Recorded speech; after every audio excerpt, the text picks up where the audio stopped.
Your Excellency, President Macky Sall, Chairman of the African Union, Your Excellency Moussa Faki, Chairperson of the African Union Commission, Honorable Ministers of Finance, Ministers of the Economy, Ministers of Planning, Ministers of Agriculture, Presidents of multilateral development banks, my dear colleagues, the Managing Director of the International Monetary Fund, distinguished ladies and gentlemen.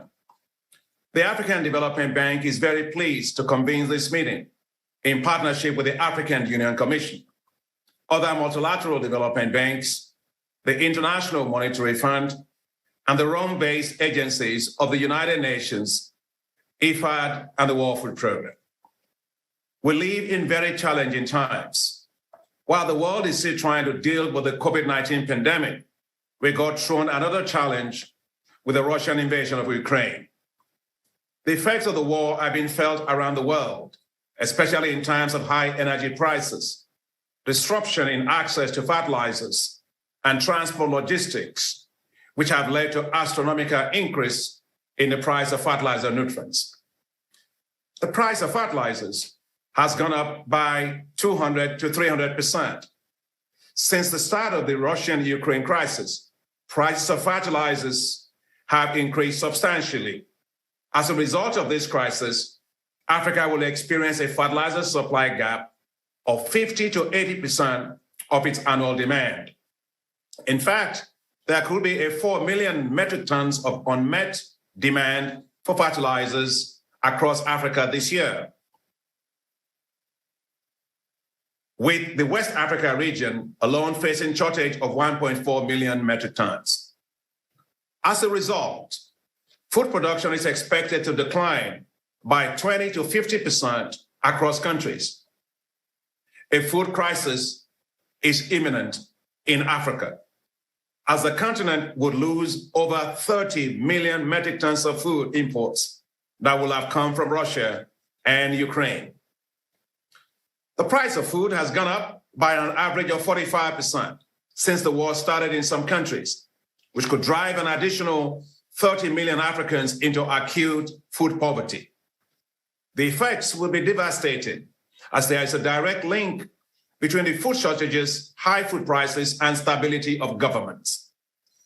The food price hikes of 2008 led to the Arab Spring.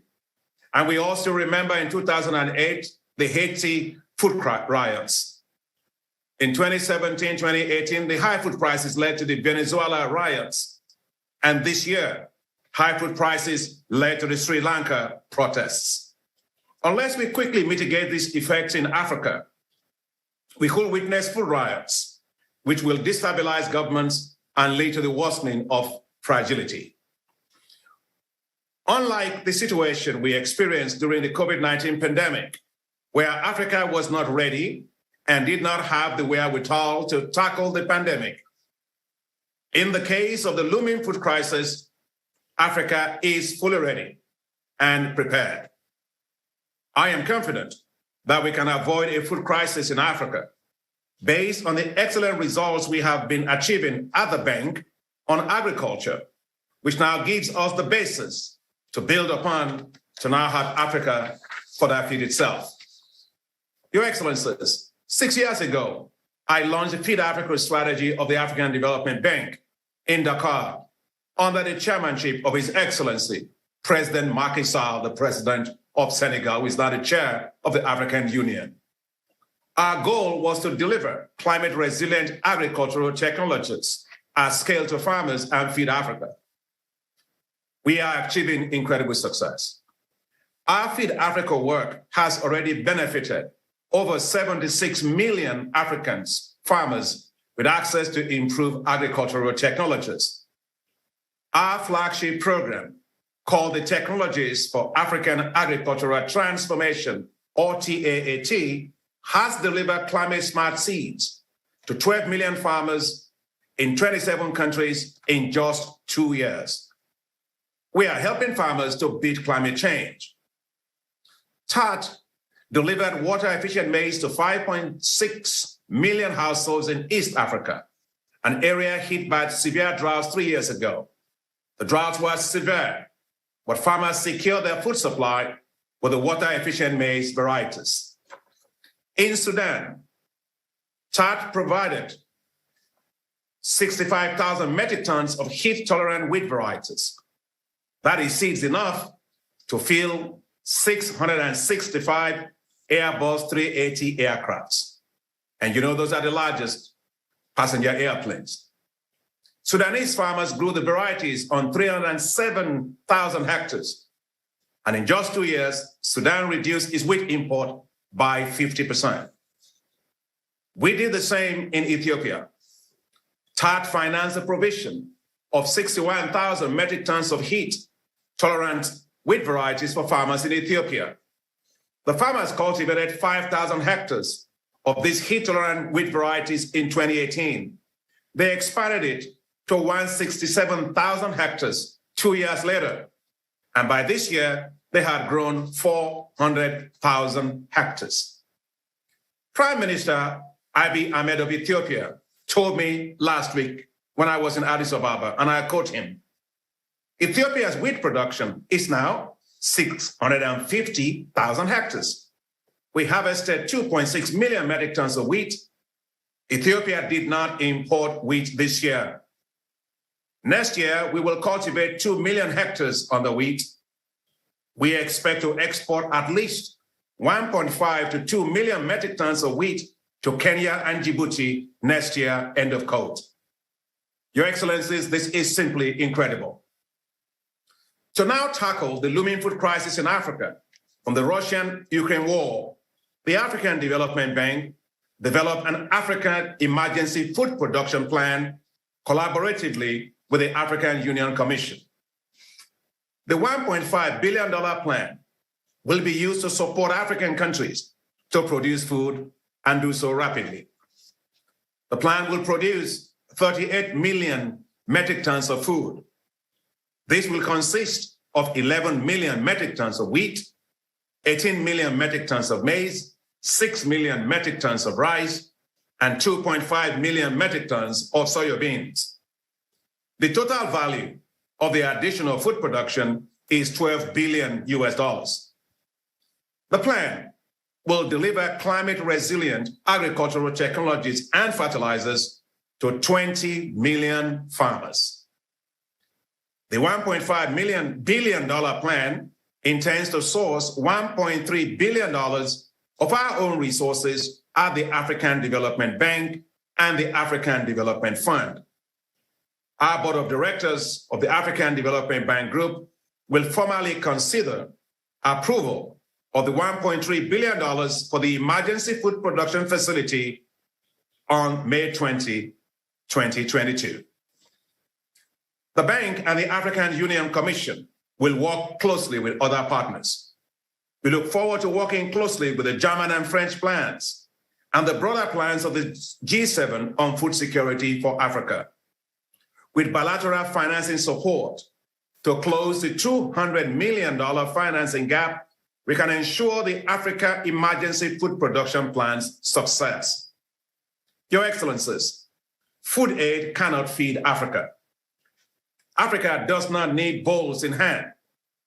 Africa needs seeds in the ground and mechanical harvesters to harvest bountiful food produced locally.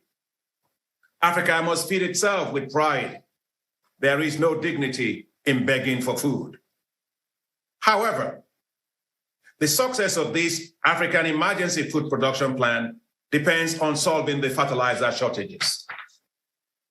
At a meeting of CEOs of fertilizer companies that I convened on May 12, 2022, we discussed how to ensure that African countries can get access to fertilizers and avoid the situation experienced during the COVID-19 pandemic, when the needs of Africa were not met and developed countries bought up all the vaccines.